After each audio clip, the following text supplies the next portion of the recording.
俾個例子你睇下啦。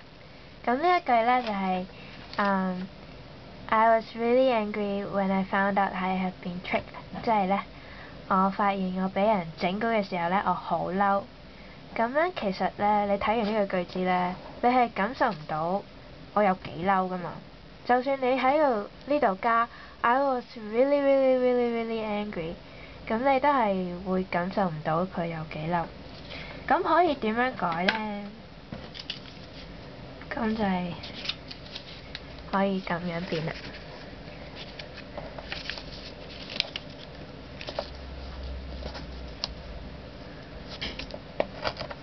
改上面嗰節，咁個句子就變成 A flood of anger came to me when I found out I had been tricked。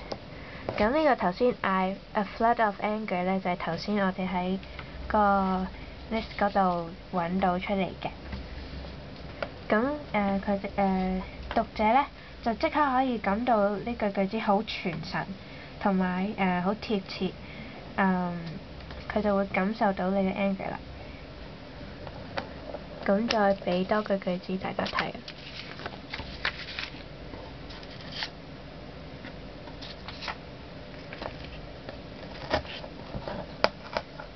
咁呢個句子咧就係 I respect this man very much。咁你想講我好尊重呢個男人嘅。咁但係讀者睇完呢個句子咧，都係睇下你有幾尊重呢個男人啫。咁可以點樣變呢？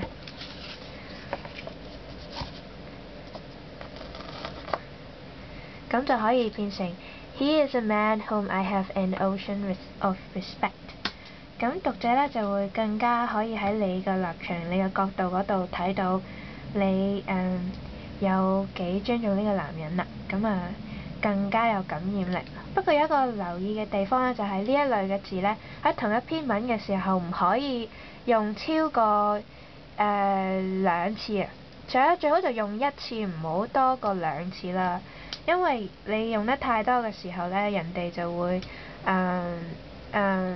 呢個句子就會失咗佢嘅效力㗎啦。